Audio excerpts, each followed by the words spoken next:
Doctores, ¿cuándo se dieron cuenta de que su hospital estaba ocultando algo oscuro? La señora Martínez me agarró del brazo quejándose de un olor horrible en su habitación durante 3 días seguidos. Doctor Fernández, por favor. El olor está empeorando. Es como si algo se hubiera muerto acá adentro. Le di unas palmaditas en la mano con cariño y le aseguré que mantenimiento había revisado las rejillas de ventilación 2 veces ya. La señora Martínez tenía demencia leve y las enfermeras ya la habían cambiado de habitación una vez, pero ella insistía en que el olor la seguía. Durante los días siguientes, sus quejas se intensificaron. Se negaba a comer diciendo que el olor la mareaba. Casi no dormía y seguía pidiendo que la cambiaran de pieza. El personal de enfermería se estaba frustrando porque teníamos camas limitadas y no podíamos seguir acomodando lo que parecían delirios paranoicos. Al 5.º día, la señora Martínez se puso más agitada. Empezó a negarse rotundamente a quedarse en su habitación y se llevaba en silla de ruedas hasta el puesto de enfermeras. Otros pacientes empezaron a quejarse de que ella estaba perturbando su descanso con sus arranques frecuentes. «Hay algo debajo de mi cama», insistía. Cuando intenté convencerla de volver a su habitación, hasta me tiré al piso de rodillas para mirar debajo de su cama con tal de calmarla. No había nada más que pelusas y una virome olvidada. La ayudé a volver a la cama y le aumenté la medicación para la ansiedad. A la mañana siguiente, la hija de la señora Martínez llegó de visita e inmediatamente se quejó de un olor raro. Esto me llamó la atención porque los visitantes solían notar los olores del hospital más que el personal. Llamé a mantenimiento otra vez y prometieron hacer una limpieza profunda de la habitación, pero la señora Martínez se negó a esperar. Metió sus pertenencias en una bolsa de plástico y anunció que se iba en contra del consejo médico. Seguía diciendo que algo terrible había pasado en esa habitación y que lo podía sentir. «Mamá, tenés que terminar tu recuperación acá. La herida de la cirugía se te puede infectar. Prefiero morirme en casa antes que pasar otra noche con ese olor». Se llamó a seguridad cuando la señora Martínez intentó irse por la salida de emergencia. Se armó todo un quilombo con ella gritando sobre cadáveres mientras otros pacientes y visitantes miraban alarmados. Tuvimos que sedarla, lo que me hizo sentir horrible. Pero se estaba poniendo peligrosa para ella misma. Esa noche, decidí pasar un rato en la habitación 304 yo mismo. Capaz si me quedaba el tiempo suficiente, notaría lo que fuera que estaba molestando a la señora Martínez. Hice papeleo en su habitación durante 1 hora, pero no detecté nada fuera de lo común. El mismo olor antiséptico del hospital que todos conocíamos. 3 días después, la hija de la señora Martínez llamó para decir que su madre había fallecido en casa. Nunca se recuperó del trauma de su estadía en el hospital y siguió hablando del olor hasta el final. Me sentí culpable preguntándome si habíamos pasado por alto algo médico que podría haberla salvado. La habitación 304 quedó vacía durante 1 semana, lo cual era raro dada nuestra ocupación habitual. Las enfermeras susurraban que se sentía mal de alguna manera. Hasta los profesionales médicos racionales pueden desarrollar supersticiones, y el comportamiento de la señora Martínez había inquietado a todos. Finalmente se le asignó un paciente nuevo a la habitación, pero pidió un traslado después de 1 noche. «Hay un olor raro», dijo, como si algo se hubiera metido en las paredes y se murió. Esta vez me lo tomé en serio.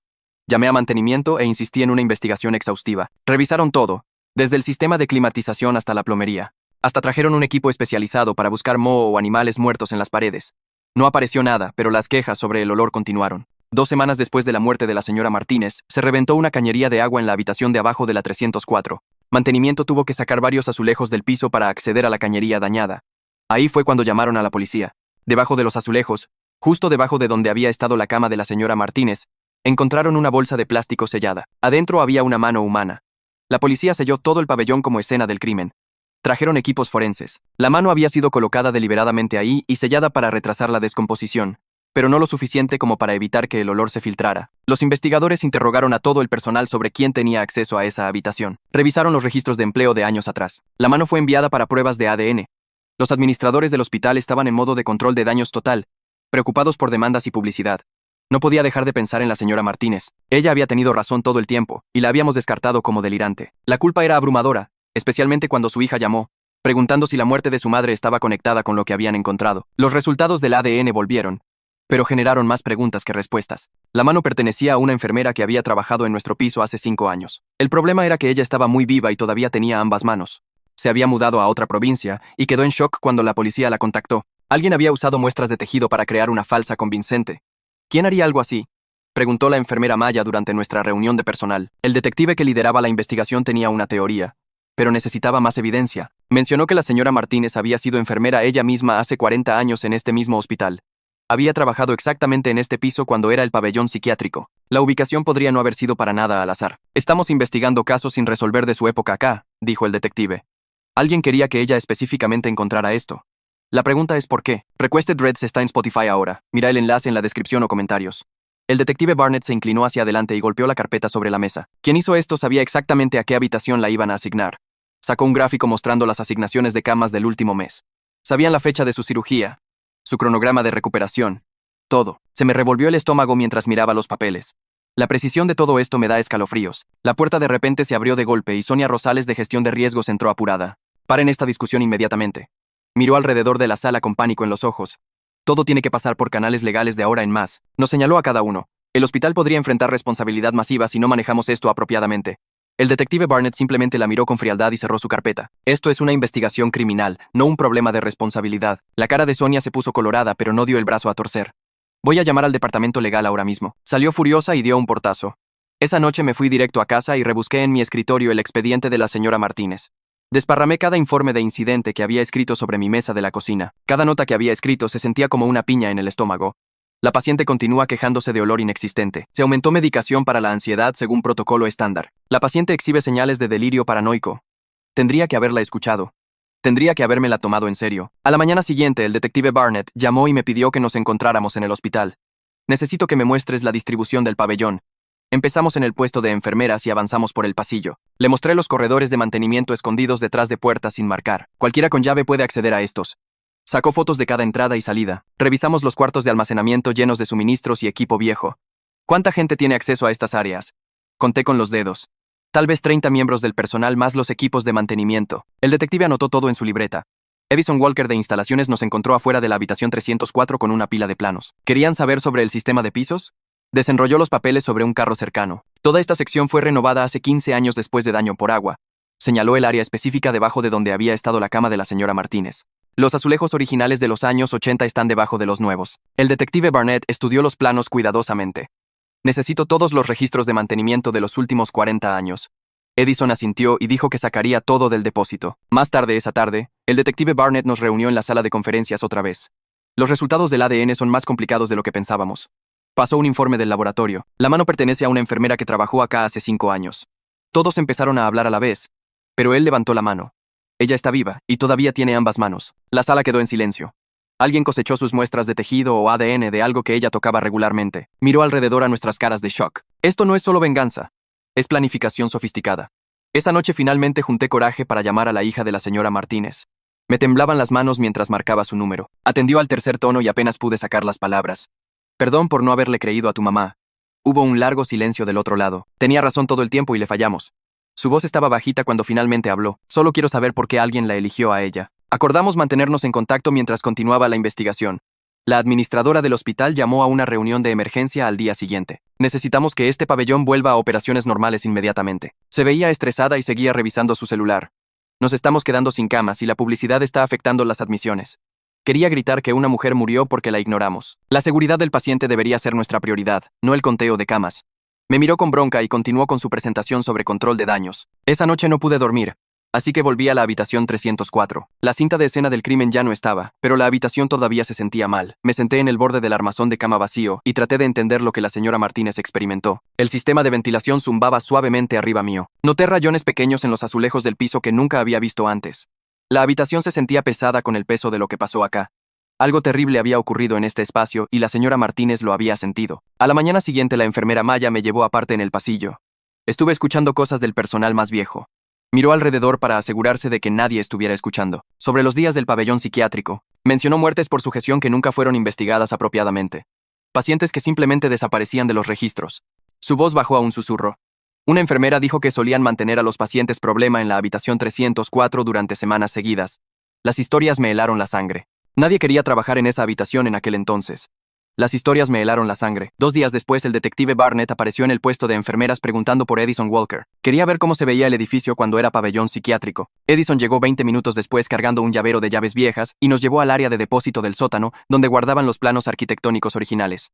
El cuarto de depósito olía a moho y papel viejo. Edison sacó tubo tras tubo de planos enrollados hasta que encontró los de 1962. Los desparramamos sobre una mesa polvorienta y el detective Barnett sacó fotos con su celular. La habitación 304 tenía paredes gruesas marcadas como hormigón reforzado y había una ventana de observación especial dibujada en los planos. Edison señaló las marcas de pernos en el diagrama del piso, mostrando dónde habría estado asegurada la cama de sujeción. El detective midió la ubicación contra sus notas y todo coincidía con donde encontramos la mano. Esa tarde me vibró el celular con un email de Sonia Rosales marcado como urgente y enviado a todo el personal. Escribió que nadie podía hablar con la policía sin un abogado del hospital y que cualquiera que lo hiciera enfrentaría suspensión inmediata. Las enfermeras en el puesto lo estaban leyendo también y todos se veían nerviosos. Maya susurró que Sonia había estado haciendo llamadas toda la mañana al departamento legal. A la mañana siguiente, Edison trajo los planos a mi consultorio y los desparramó sobre mi escritorio. Me mostró cómo la habitación 304 solía tener un marco de puerta reforzado diseñado para resistir la violencia del paciente, y la ventana de observación dejaba al personal mirar sin entrar. Los pernos de la cama estaban posicionados exactamente donde la cama de hospital de la señora Martínez había estado, y la mano estaba enterrada justo debajo de donde las sujeciones habrían sostenido la muñeca de alguien. Edison dijo que la precisión no podía ser coincidencia. Durante mi pausa para almorzar,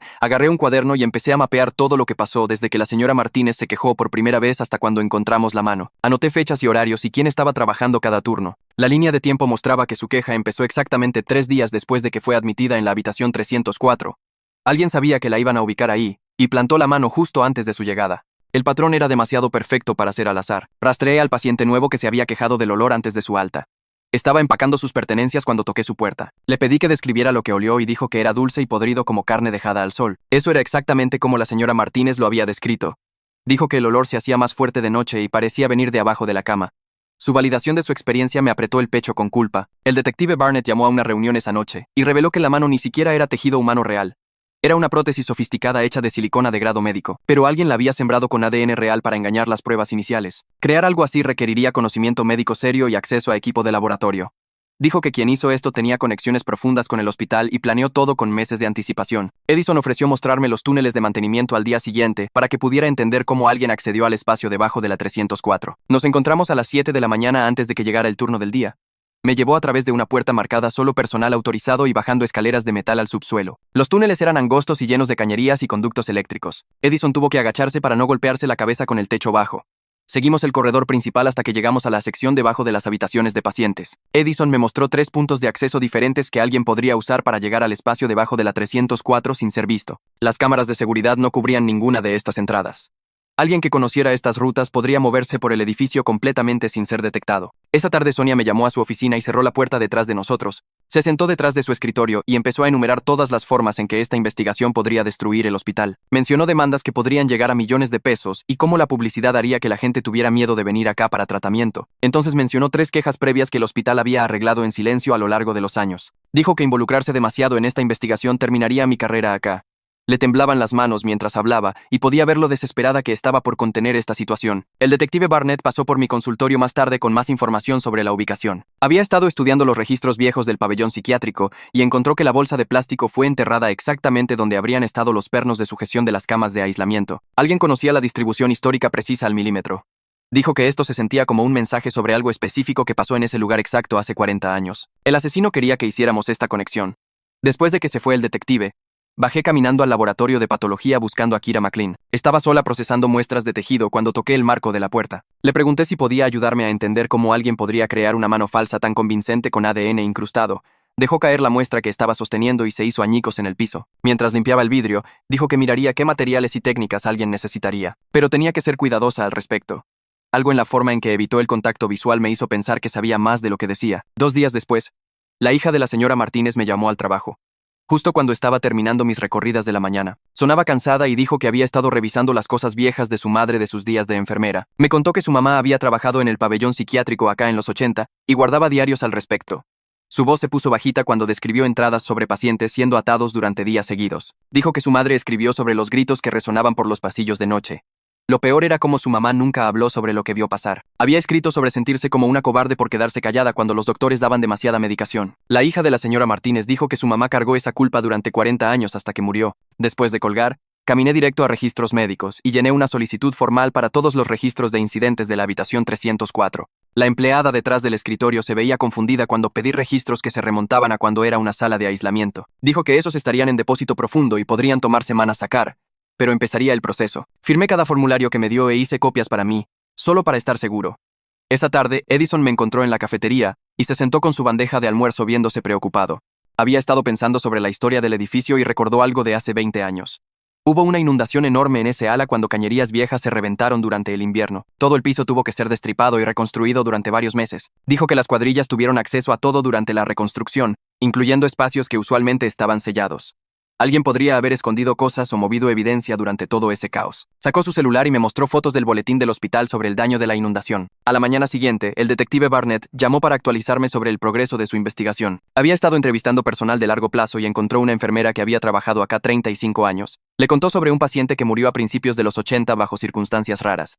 El informe oficial decía causas naturales, pero las enfermeras susurraban que fue por demasiadas sujeciones y sedantes. Dijo que nadie se atrevía a hacer preguntas porque perderías tu trabajo por cuestionar a los doctores en aquel entonces. El detective Barnett dijo que estaba rastreando más gente de ese periodo de tiempo. Más tarde ese día, Sonia me acorraló en el pasillo y me llevó a un consultorio vacío. Su cara estaba colorada y respiraba fuerte como si hubiera estado corriendo. Dijo que había escuchado que estaba tratando de contactar personal retirado y que eso podría hacer que me despidieran inmediatamente. Seguía diciendo que el hospital tenía procedimientos y que yo los estaba violando haciendo mi propia investigación. Me agarró del brazo y dijo que los empleados viejos podrían decir cosas que no eran verdad solo para llamar la atención o conseguir plata. Pude darme cuenta de que estaba asustada sobre lo que podrían revelar del pasado. Esa noche me quedé tarde revisando registros de empleados e hice un descubrimiento interesante. La enfermera cuyo ADN estaba en la mano falsa en realidad había trabajado en la habitación 304 todo el tiempo durante sus turnos. Había sido asignada a esa habitación más que cualquier otra enfermera en el piso. Alguien había elegido su tejido específicamente para conectarla a ese espacio exacto. La persona que hizo esto sabía cada detalle sobre asignaciones de personal e historias de habitaciones. Al día siguiente, Kira pasó por mi consultorio viéndose nerviosa y cerró la puerta detrás de ella. Explicó cómo alguien podría poner ADN en una superficie falsa para engañar pruebas forenses. Dijo que necesitarías equipo especial y químicos que solo los laboratorios tendrían. Le temblaban las manos mientras describía el proceso y cuánta planificación tomaría. Seguía mirando a la puerta como si tuviera miedo de que alguien entrara y nos escuchara hablando. Dijo que quien hizo esto tenía que tener acceso al laboratorio de patología y saber exactamente lo que estaban haciendo. Después de que se fue, pasé horas buscando en directorios viejos de empleados hasta que encontré la información de contacto de Lori Bellamy. Había sido enfermera psiquiátrica acá en los 80 y podría acordarse de la señora Martínez. Llamé a su número y al principio no quería hablar conmigo para nada, pero cuando mencioné el nombre de la señora Martínez, se quedó callada y luego aceptó encontrarnos para un café. Nos encontramos en un bar del centro a la mañana siguiente donde nadie del hospital nos vería. Lori tenía 70 y pico con pelo gris y ojos cansados que habían visto demasiado. Se acordaba de la señora Martínez como una de las únicas enfermeras que era amable con los pacientes psiquiátricos. Dijo que la mayoría del personal los trataba como animales, pero la señora Martínez les metía comida extra y frazadas a escondidas. Lori sacó una servilleta y empezó a dibujar la distribución vieja de lo que se convirtió en la habitación 304. Me mostró exactamente dónde el armazón de cama de metal estaba empernado al piso para sujeciones. Los pacientes eran atados con sus brazos y piernas extendidos para que no pudieran moverse para nada. Marcó 4 cruces en la servilleta mostrando dónde iban los pernos en el hormigón. La mano había sido colocada exactamente donde habría estado el perno de sujeción de muñeca izquierda. Dijo que los pacientes se quedaban así durante días hasta que sus muñecas y tobillos estaban en carne viva y sangrando. La ubicación de esa mano falsa no era al azar, sino un mensaje sobre lo que pasó en ese lugar. Esa tarde, el detective Barnett fue a la corte para solicitar todos los registros de sujeción química del pabellón psiquiátrico en los 80. Los abogados del hospital aparecieron para pelear diciendo que esos registros estaban protegidos y eran demasiado viejos para importar, pero el juez se puso del lado del detective Barnett y ordenó al hospital entregar todo. 3 días después, llegaron docenas de cajas del depósito externo llenas de papeles amarillentos y tinta descolorida. A la mañana siguiente, Sonia irrumpió en la sala de registros donde yo estaba ordenando las cajas con el detective Barnett. Agitó una pila de papeles legales en nuestras caras y dijo que no podíamos mirar nada de más de 20 años sin aprobación especial de la corte. El detective Barnett se levantó despacio y la miró con ojos fríos. Sacó su celular y llamó a alguien sobre conseguir una orden más amplia si el hospital seguía bloqueando la investigación. La cara de Sonia se puso colorada mientras lo escuchaba describir su obstrucción a quien fuera que estaba del otro lado. La tensión en esa sala chica hacía difícil respirar. Después de que se fue, seguí cavando en los papeles mientras el detective Barnett fue a encontrarse con el juez. Me temblaban las manos mientras abría carpeta tras carpeta de informes de incidentes viejos de los días del pabellón psiquiátrico. Ahí fue cuando lo encontré enterrado en una pila de 1983. La firma de la señora Martínez aparecía como testigo en 3 informes diferentes de lesiones por sujeción, todos del mismo mes. Su letra prolija documentaba pacientes con muñecas rotas y piel desgarrada por luchar contra las sujeciones de metal. Un informe describía a un joven que gritó durante horas antes de quedarse callado. La señora Martínez había escrito que trató de conseguir que el doctor lo revisara, pero le dijeron que no se metiera. Se me revolvió el estómago al darme cuenta de que alguien quería que ella recordara estos incidentes específicos. Edison tocó la puerta cargando más cajas de los archivos del sótano. Había encontrado registros de mantenimiento viejos que nadie había mirado en décadas. Mientras los revisábamos juntos, sacó una orden de trabajo que nos hizo parar a ambos. Estaba fechada 3 semanas después del incidente de ese joven en 1983, y solicitaba reemplazo urgente de azulejos en la sala de aislamiento. La razón listada era daño por agua, pero Edison dijo que eso no tenía sentido. Las cañerías en esa área nunca habían tenido pérdidas según todos los otros registros. Alguien había arrancado ese piso por una razón diferente y cubrió sus huellas. El detective Barnett volvió con su orden expandida, e inmediatamente empezó a sacar fotos de todo lo que habíamos encontrado. Señaló algo que yo no había notado sobre el timing de la mano plantada. El olor había sido perfectamente calibrado para ser lo suficientemente fuerte como para que la señora Martínez lo notara, pero no tan malo como para que mantenimiento arrancara el piso de inmediato. Quien hizo esto quería que ella sufriera durante días con ese olor, sabiendo que algo estaba mal, pero siendo incapaz de probarlo. La crueldad de eso me hizo sentir mal. Durante mi pausa para almorzar, Me encontré sentado con una de las enfermeras más viejas que había trabajado acá durante 20 años. Le dije que estaba pensando en dejar la medicina porque no podía confiar en mí mismo después de lo que pasó con la señora Martínez. Me agarró la mano y dijo que cometer errores era como los doctores aprendían a ser mejores, pero la culpa me estaba comiendo vivo, y no podía sacarme de encima la sensación de que había matado a la señora Martínez por no creerle. Más tarde esa tarde, la hija de la señora Martínez llamó y preguntó si podía traerme algo. Llegó una hora después con una caja de cartón llena de las cosas viejas de enfermera de su madre. Adentro había calendarios de turnos y notas escritas a mano de los 80, junto con fotos del personal de aquel entonces. Una entrada de diario de 1983 me hizo dejar de respirar por un momento. La señora Martínez había escrito sobre un paciente joven que suplicaba no ser sujetado otra vez justo antes de morir. Describía su voz como desesperada y como nunca había olvidado el sonido de su llanto. La entrada estaba fechada la misma semana que esos informes de lesiones que había encontrado. Pasé el resto del día cruzando referencias de las fechas y códigos de pacientes en los varios registros. El paciente 304 hasta 83 seguía apareciendo en diferentes documentos, siempre con notas vagas sobre problemas de comportamiento. El registro de medicación mostraba que le habían dado dosis masivas de sedantes en sus últimos días. El certificado de defunción decía causas naturales, pero las cantidades de drogas habrían matado a cualquiera. Esto era asesinato escondido detrás de tratamiento médico. A la mañana siguiente, Sonia me llamó a su oficina y me dijo que me sacaban del cuidado de pacientes inmediatamente. Dijo que era por mi propia protección mientras continuaba la investigación, pero sabía que solo me quería lejos del pabellón. Me asignó a trabajo administrativo en el sótano archivando reclamos de seguro viejos. Mi carrera médica estaba colgando de un hilo, y ambos lo sabíamos.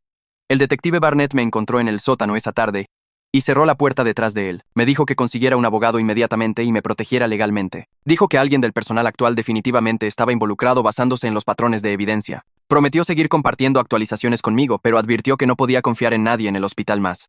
Mientras se iba, mencionó planes de citar bajo juramento aún más registros del departamento de patología. 2 días después, Kira del laboratorio pasó por el sótano, viéndose nerviosa y pálida. Mencionó haber encontrado discrepancias raras en el inventario viejo de patología de 1983. Incluyendo un frasco de muestra que estaba mal etiquetado. Le temblaban las manos mientras describía tener pesadillas sobre lo que podría estar escondido en esas salas de depósito viejas. Seguía mirando sobre su hombro como si alguien pudiera estar vigilándonos. La culpa en su cara era obvia, mientras hablaba sobre cómo el laboratorio siempre había sido desprolijo con el mantenimiento de registros en aquel entonces. A la mañana siguiente, fui directo a la oficina de seguridad y pedí los registros de acceso de tarjetas de los últimos 6 meses. El guardia detrás del escritorio se veía confundido, pero abrió los registros en su computadora. Quería ver quién podía entrar a las áreas de mantenimiento debajo del pabellón. La lista era más corta de lo que esperaba, con solo 12 nombres mostrando acceso regular. La mayoría eran trabajadores de mantenimiento, pero 3 nombres se destacaban como empleados de largo plazo que habían estado acá más de 20 años. Edison Walker estaba en la lista, junto con otros 2 supervisores que habían trabajado acá desde los 80. Alguien con ese tipo de conocimiento sobre el edificio sabría exactamente dónde esconder cosas y cuándo plantarlas. Imprimí la lista y me dirigí a encontrarme con Lori en una cafetería del centro. Ya estaba esperando en un reservado de la esquina viéndose nerviosa y revisando su reloj cada pocos minutos. Cuando me senté, inmediatamente empezó a hablar sobre Timoteo, sin que yo siquiera preguntara. Dijo que siempre había sabido que algo estaba mal con cómo murió, pero nadie escucharía a una enfermera joven en aquel entonces. Los doctores tenían todo el poder y cuestionarlos significaba perder tu trabajo y nunca trabajar en salud otra vez. Describió mirarlos aumentar sus medicamentos cada día hasta que apenas podía abrir los ojos. Las sujeciones dejaban marcas en sus muñecas que se infectaban, pero solo las cubrían con vendas y lo seguían teniendo atado. Dijo que la cultura de silencio era tan fuerte que las enfermeras pretendían no ver cosas solo para mantener sus trabajos. El mismo sistema que dejó matar a Timoteo fue el que descartó a la señora Martínez 40 años después. Nada había realmente cambiado excepto que los métodos se volvieron más sutiles. El detective Barnett llamó mientras manejaba de vuelta al hospital y me dijo que había encontrado algo raro sobre el sistema de seguridad. Las nuevas tarjetas electrónicas se suponía que eran infalibles, pero había un hueco en la cobertura. Cualquiera con una llave maestra vieja de antes de la actualización digital todavía podía acceder a ciertas áreas sin dejar un rastro electrónico. Había revisado los registros y encontró que varios empleados veteranos nunca habían devuelto sus llaves viejas cuando el sistema cambió. El hospital simplemente asumió que todos usarían las nuevas tarjetas y se olvidó de las cerraduras físicas que todavía funcionaban. Esto explicaba cómo alguien podía llegar al subsuelo sin aparecer en ningún registro. Me senté en mi auto en el estacionamiento pensando sobre el ADN en esa mano falsa. Me cayó la ficha de que el hospital guardaba muestras viejas de exámenes de salud de empleados en el archivo de patología para propósitos de investigación. Cualquiera con acceso a esos archivos podría cosechar material genético de docenas de exmiembros del personal. Muestras de sangre, folículos de pelo, hasta hisopos de saliva de pruebas de tuberculosis estaban todos guardados ahí abajo. La persona que hizo esto probablemente había estado recolectando materiales durante años, esperando el momento justo. Edison me encontró en la sala de archivo del sótano esa tarde y cerró la puerta detrás de él. Había estado mapeando las áreas de servicio del edificio y descubrió algo que nadie más sabía. Había un espacio de arrastre que conectaba directamente al área debajo de la habitación 304 sin cámaras ni monitoreo de seguridad para nada. Era parte de la construcción original de los años 40 y no estaba en ningún plano actual. Alguien que supiera de ese pasaje podría moverse por el edificio como un fantasma, plantando evidencia donde quisiera. La entrada estaba escondida detrás de un panel de utilidad que se veía sellado, pero en realidad se abría con la herramienta correcta. El detective Barnett consiguió su orden aprobada más rápido de lo esperado y llegó con un equipo para buscar en el archivo de patología. El juez había acordado que algo sistemático estaba pasando que requería investigación completa. Caja tras caja de muestras preservadas salieron del depósito, algunas datando 50 años atrás. Frascos de muestra viejos con etiquetas descoloridas, muestras de tejido en formaldehído y evidencia olvidada de casos que nadie recordaba más. El equipo forense armó un área de procesamiento en una sala de conferencias vacía y empezó a catalogar todo. Bajé para ayudar a organizar los materiales y encontré a Kira ya ahí. Había estado llorando y sus ojos estaban rojos e hinchados. Seguía mirando estantes específicos como si supiera exactamente qué estaba escondido ahí. Cuando le pregunté si estaba bien, solo sacudió la cabeza y susurró algo sobre hacer las cosas bien. Le temblaban las manos mientras señalaba qué cajas contenían muestras de los 80. Sabía demasiado sobre qué estaba guardado dónde para alguien que solo había trabajado acá 10 años. Sonia me llevó a su oficina más tarde ese día y trabó la puerta. Se veía exhausta y derrotada mientras se sentaba frente a mí. Admitió que el hospital había arreglado en silencio 3 quejas diferentes de denunciantes en la última década. Todas involucraban miembros del personal que habían cuestionado estándares de cuidado de pacientes o reportado muertes sospechosas. Ella había sido la que negociaba los arreglos y se aseguraba de que nada se hiciera público. Cada vez se convenció a sí misma de que estaba protegiendo la reputación del hospital, pero en realidad solo estaba habilitando más encubrimientos. La misma cultura que mató a Timoteo y descartó a la señora Martínez todavía estaba viva porque gente como ella seguía protegiéndola. Me entregó una carpeta con copias de los acuerdos de arreglo, finalmente lista para dejar de esconder la verdad. El equipo del detective Barnett encontró lo que estaban buscando en una caja etiquetada para descarte, pero nunca realmente tirada. El frasco de muestra había sido mal etiquetado como materiales educativos, pero adentro había tejido preservado del paciente 304 hasta 83. Las pruebas de ADN confirmaron que era de Timoteo, el joven que murió en esa habitación en 1983. Alguien había guardado pedazos de él todos estos años como un trofeo o evidencia de lo que pasó. La señora Martínez había tenido razón en sentir algo oscuro en esa habitación, porque los restos de una víctima de asesinato estaban literalmente guardados debajo del hospital. Encontré a Kira en la sala de descanso esa noche y me senté frente a ella. La culpa en su cara era obvia ahora que sabía qué buscar. Le dije que sabía que ella estaba involucrada de alguna forma y que era hora de decir la verdad. Se desmoronó completamente, sollozando tan fuerte que apenas podía respirar. Entre jadeos, admitió que había sabido sobre el tejido preservado de Timoteo durante años. Lo había encontrado por accidente mientras hacía inventario y se dio cuenta de lo que significaba. El peso de guardar ese secreto la había estado destruyendo desde adentro. Empezó a hablar más rápido ahora, palabras derramándose como agua de una represa rota. Me contó cómo había encontrado las muestras de tejido de Timoteo hace 5 años mientras hacía inventario de rutina en el área de depósito vieja. El frasco estaba mal etiquetado, pero reconoció el código de paciente al cruzar referencias con registros viejos. Había pasado meses armando lo que le pasó en 1983. Cuanto más aprendía sobre las sujeciones y sobredosis, más enojada se ponía. Cuando escuchó que la señora Martínez fue admitida en la habitación 304, vio su oportunidad. Sabía que la señora Martínez había trabajado en ese piso durante la muerte de Timoteo. Pensó que si la señora Martínez encontraba evidencia, la gente finalmente tendría que escuchar. Había tomado ADN de un cepillo viejo que la enfermera dejó años atrás y usó su acceso al laboratorio para crear la mano falsa. Se había metido en los túneles de mantenimiento tarde en la noche y la colocó debajo de los azulejos del piso. La selló justo lo suficiente para dejar que el olor se filtrara lentamente. Nunca pensó que la señora Martínez moriría del estrés. Solo quería que alguien investigara el asesinato de Timoteo después de 40 años de silencio. Todo su cuerpo temblaba mientras confesaba todo. El detective Barnett llegó dentro de 1 hora después de que lo llamé. Escuchó a Kira repetir su confesión mientras grababa todo en su celular. No interrumpió ni juzgó. Solo la dejó hablar hasta que se quedó sin palabras. Cuando terminó, él puso sobre la mesa un acuerdo de cooperación que ya había preparado. Dijo que si les contaba todo sobre el encubrimiento y quién más sabía, el fiscal recomendaría cargos reducidos. Firmó inmediatamente sin siquiera leerlo, desesperada por hacer las cosas bien de alguna forma. La investigación cambió completamente después de eso. En vez de cazar a un perpetrador misterioso, ahora estaban exponiendo un sistema entero de encubrimientos. El equipo de Barnett empezó a sacar registros de docenas de muertes sospechosas durante la era del pabellón psiquiátrico. Sonia llamó a una reunión de emergencia esa tarde. Se veía derrotada mientras se paraba en la mesa de conferencias. Dijo que el hospital necesitaba adelantarse a esto antes de que los destruyera completamente. Había estado despierta toda la noche con el equipo legal, y todos acordaron que la transparencia era su única opción ahora. El encubrimiento se había vuelto más peligroso que admitir la verdad. Repartió paquetes delineando una nueva estrategia de cooperación con los investigadores. Hasta alguien como ella tenía límites a lo que protegería. El hospital abriría todos los registros de la era del pabellón psiquiátrico y ayudaría con la investigación. También establecerían un fondo para familias de víctimas e implementarían nuevos sistemas de supervisión. Se veía enferma diciéndolo, pero sabía que ya no tenían opción. Salí para llamar a la hija de la señora Martínez antes de que las noticias se hicieran públicas.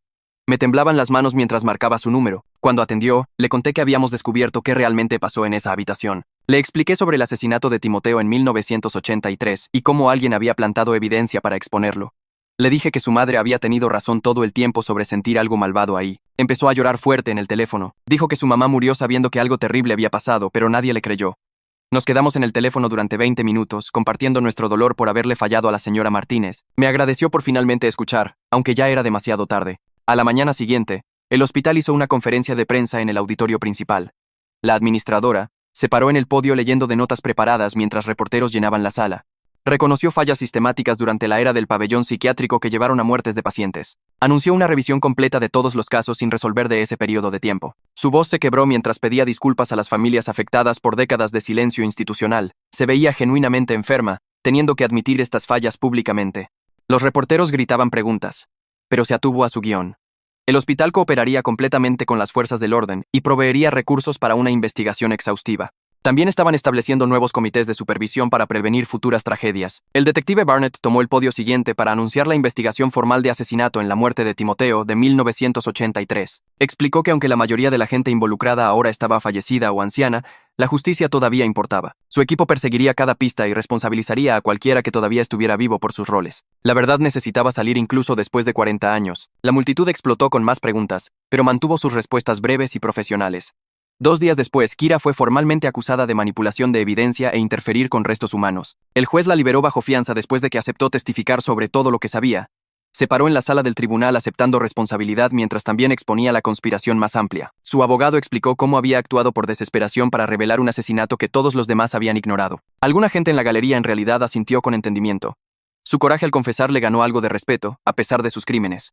El hospital me llamó a una reunión disciplinaria esa semana. Me dieron un reprimenda formal por exceder límites durante la investigación. Pero en la misma reunión, me pidieron que me uniera a su nuevo comité de seguridad del paciente. Dijeron que necesitaban a alguien que había aprendido por las malas sobre escuchar a los pacientes. Mi carrera sobrevivió, pero fue completamente transformada. Nunca practicaría medicina de la misma manera otra vez. El equipo legal del hospital empezó negociaciones de arreglo con tanto la hija de la señora Martínez como la hermana sobreviviente de Timoteo. Ofrecieron compensación financiera junto con un programa de disculpa formal. Los abogados trabajaron detalles durante varias semanas de reuniones intensas.